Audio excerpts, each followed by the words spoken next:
Hello guys, welcome to my YouTube channel Sevadhyan classes. आशा करती हूँ सभी अच्छे होंगे और अपने एग्ज़ाम की तैयारी को बहुत अच्छे से कर रहे होंगे।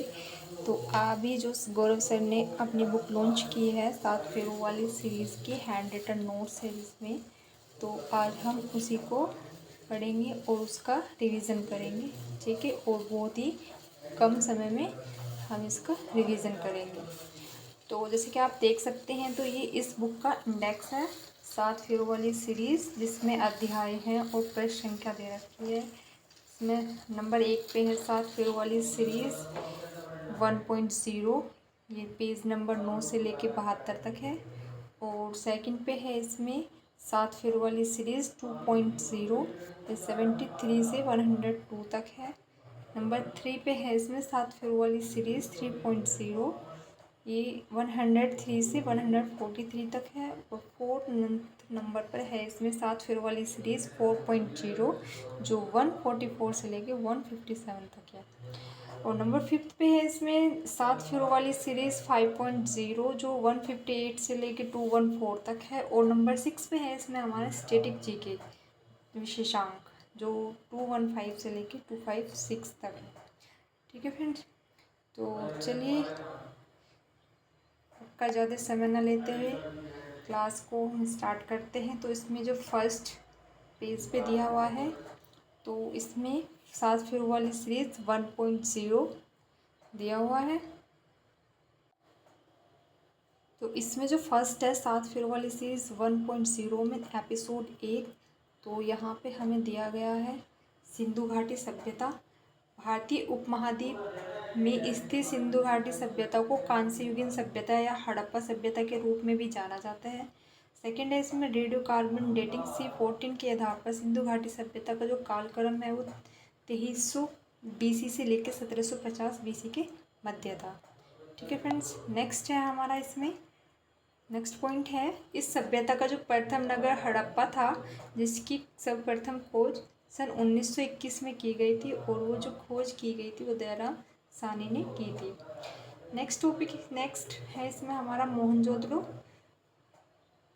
ये पाकिस्तान के सिंध प्रांत में स्थित है, सिंधु नदी के किनारे है, और जिसका अर्थ है हमारा मृतकों का टीला। ठीक है, नेक्स्ट सिंधु घाटी की जो सभ्यता का सबसे बड़ा नगर है हमारा क्या है, मोहनजोदड़ो, और इसकी खोज सन 1922 में राखलदास बनर्जी द्वारा की गई थी। नेक्स्ट है कालीबंगा। तो कालीबंगा जो है ये राजस्थान में स्थित है, और ये राजस्थान के हनुमानगढ़ जिले के पीलीबंगा तहसील में घग्गर नदी के बाएं तट पर स्थित है। इसका अर्थ है काले रंग की चूड़ियाँ। यहाँ से हवन कुंड के साक्ष्य, जुते हुए खेत के साक्ष्य, भूकंप के साक्ष्य, ऊँट की हड्डियों के साक्ष्य मिले हैं। और इसकी जो खोज है वो अमलानंद घोष ने सन 1952 और 53 में की थी। ठीक है फ्रेंड्स, चलिए नेक्स्ट पेज देख लेते हैं। नेक्स्ट पेज पे है हमारा धोलावीरा। धोलावीरा हमारा कहाँ है, ये गुजरात में है, और हड़प्पा सभ्यता का एकमात्र नगर है जो 3 स्तरों में विभाजित था। नंबर 1 दुर्ग, नंबर 2 मध्यम नगर, और नंबर 3 निचला नगर। धोलावीरा में जल संरक्षण से संबंधित उत्कृष्ट तकनीक से पता चला है।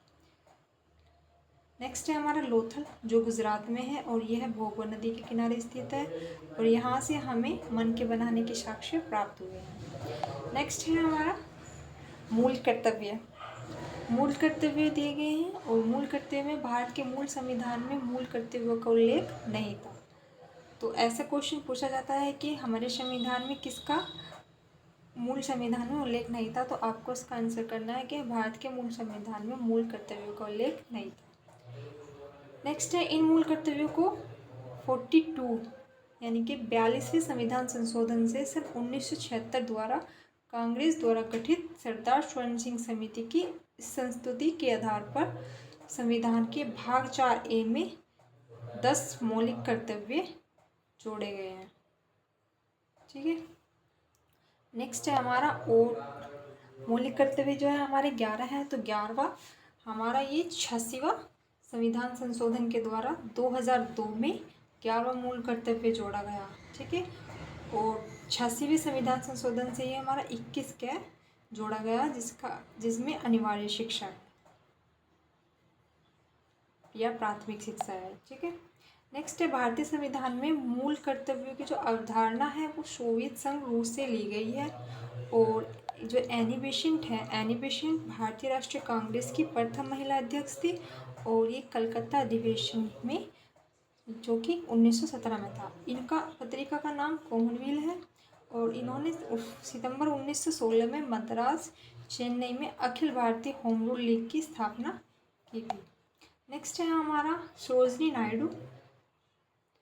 सरोजिनी नायडू भारतीय राष्ट्रीय कांग्रेस की प्रथम भारतीय अध्यक्ष, भारतीय महिला अध्यक्ष है और ये कानपुर अधिवेशन 1925 में हुआ था। भारत की जो प्रथम महिला राज्यपाल है, इनके जन्म पर प्रतिवर्ष 13 फरवरी को राष्ट्रीय महिला दिवस मनाया जाता है। और कुछ प्रमुख अनुच्छेद देख लेते हैं, जैसे कि आर्टिकल 44, तो ये समान सिविल संहिता का उल्लेख है आर्टिकल 44 में। भारतीय संविधान भाग 4 DPSP का उल्लेख है, जिसे 36 इसमें आर्टिकल 36 से 51 तक का वर्णन है जो कि भाग 4 में है। और इस भाग में DPSP यानी नीति निर्देशक तत्वों का उल्लेख है। यह आयरलैंड के संविधान से लिया गया है। नेक्स्ट है हमारा आर्टिकल 79। आर्टिकल 79 में संसद का उल्लेख है और आर्टिकल 80 में राज्यसभा का उल्लेख है। आर्टिकल 81 में लोकसभा का उल्लेख है। तो आप इसे याद कर सकते हो आर्टिकल 79, 80 और 81 को। तो इसकी जो ट्रिक है वो है सेरेले 79 में जो है हमारी वो संसद का उल्लेख है और 80 में हमारी राज्यसभा का उल्लेख है और 81 में लोकसभा का उल्लेख है। ठीक है, तो आप इस तरीके से याद कर सकते हैं। नेक्स्ट है जो रक्त है, तो हमारा रक्त समूह का खोज कार्ल लैंडस्टीनर ने की थी और सर्वदाता जो रक्त समूह है वो O नेगेटिव है। सर्वग्राही जो ग्रहण करता है वो रक्त समूह AB पॉजिटिव है। जीवित कोशिका की खोज ल्यूवेन हॉक ने की थी और आप जानते हैं कोशिका की खोज रॉबर्ट हुक ने की थी और जीवित कोशिका की खोज ल्यूवेन हॉक ने की। नेक्स्ट है हमारा रक्त परिसंचरण। रक्त परिसंचरण तंत्र की खोज विलियम हार्वे ने की थी। आनुवंशिकता के नियम की खोज ग्रेगर जॉन मेंडल ने की थी और रक्त जो तरल संयोजित ऊतक है जिसका pH मान 7.4 होता है, pH पैमाने की खोज सोरेनसन के द्वारा की गई। नेक्स्ट है हमारा सत्यमेव जयते। यह भारत का राष्ट्रीय आदर्श वाक्य है। इस शब्द को मुंडकोपनिषद से लिया गया है, जिसका अर्थ सत्य की ही जीत होती है। हमारे जो 4 आश्रम है वे कौन कौन से हैं? एक तो ब्रह्मचर्य आश्रम, गृहस्थाश्रम, वानप्रस्थाश्रम और संन्यास आश्रम। इन 4 आश्रमों का उल्लेख ज्वालोपनिषद में मिलता है। 4 वर्ण है हमारे ब्राह्मण, क्षत्रिय, वैश्य और शूद्र। इन 4 वर्णों का उल्लेख ऋग्वेद के 10वें मंडल के पुरुष सूक्त में मिलता है। और हमारे आपको पता होना चाहिए 4 धाम में बद्रीनाथ जो कि उत्तराखंड में है, सेकंड है द्वारका जो गुजरात में है, थर्ड है पुरी जो ओडिशा में है और चौथा है हमारा रामेश्वरम जो कि हमारा तमिलनाडु में है। नेक्स्ट है हमारा प्रमुख ग्रंथियाँ। तो अग्नाशय ग्रंथियाँ, इस ग्रंथि का बीटा कोशिका से इंसुलिन हार्मोन निकलता है। इंसुलिन की कमी से ही मधुमेह रोग होता है। यह एक मिश्रित ग्रंथि है। इस ग्रंथि के रस को पूर्ण पाचक रस कहा जाता है। नेक्स्ट है हमारा थायराइड ग्रंथि। थायराइड ग्रंथि यह सबसे बड़ी अंतःस्रावी ग्रंथि है। इस ग्रंथि से थायरोक्सिन हार्मोन निकलता है। आयोडीन की कमी के कारण इस ग्रंथि का आकार बढ़ जाता है। हाशिमेता रोग इसी ग्रंथि से संबंधित है। नेक्स्ट है पीयूष ग्रंथि। पीयूष ग्रंथि, इस ग्रंथि को मास्टर ग्रंथि भी कहा जाता है। इस ग्रंथि से पोलेक्ट्रिन, ऑक्सीटोसिन, वैसोप्रेसिन हार्मोन निकलता है। ओवुलेशन ग्रंथि, यह एक नर जनन ग्रंथि है। इस ग्रंथि से टेस्टोस्टेरोन हार्मोन निकलता है। एडिनल ग्रंथि, एडिनल ग्रंथि, इस ग्रंथि को लड़ो या भागो ग्रंथि भी कहा जाता है। यह एक अंतःस्रावी ग्रंथि है। अंतःस्रावी ग्रंथि की खोज विलियम बेलिस व अर्नेस्ट स्टॉकिंग ने की थी। नेक्स्ट है हमारा वेदों में नदियों के नाम। तो वेदों में हमारे नदियों के नाम दिए गए हैं, उन्हें देख लेते हैं। तो वेदों में जो नदियों के नाम है वो वर्तमान नाम है झेलम। तो झेलम का जो प्राचीन नाम था वो था वितस्ता। और चेनाब का जो प्राचीन नाम है वह अस्कनी। रावी का जो प्राचीन नाम है वो है पुष्णी। सतलज का जो प्राचीन नाम है वो है सतुद्री। गंडक का जो प्राचीन नाम है वो है सतारीरा। नेक्स्ट है हमारा, वेदों में गाय को अगन्य कहा गया है। संयुक्त राष्ट्र पर्यावरण कार्यक्रम UNEP स्थापना जिसकी 5 जून 1972 में नैरोबी केन्या में की गई थी। विश्व पर्यावरण दिवस 5 जून प्रथम बार 1974 में मनाया गया। मुख्यालय नैरोबी में है इसका, जो कि केन्या में है। सतत विकास प्रथम सम्मेलन स्टॉकहोम सम्मेलन स्वीडन में आयोजित किया गया। नेक्स्ट है हमारा, कुछ देश और उनकी राजधानी को याद कर लेते हैं। जैसे स्वीडन है तो स्वीडन स्टॉकहोम। डेनमार्क की राजधानी कोपेनहेगन। तंजानिया की दोदोमा। मोरक्को की रबात। और जर्मनी की बर्लिन। ठीक है, तो चलिए इनको हम याद करने की ट्रिक भी देख लेते हैं। तो जो स्वीडन है, तो स्वीडन मतलब स्वीट मीन्स मीठी। तो हमें मीठा खाना है तो हमारे घर में होम में स्टॉक होना चाहिए किसका, मीठे का। तो स्वीडन से याद रखना स्टॉकहोम। डेनमार्क, मार्क आ रहा है इसमें, तो हम किसी चीज़ को जब मार्क करते हैं तो हमें क्या चाहिए, पेन। तो डेनमार्क पेन। कोपेनहेगन, तो आपको यहाँ से रिलेट करना है डेनमार्क कोपेनहेगन। ठीक है, तंजानिया के आप खुद से याद करेंगे। Morocco Rabat.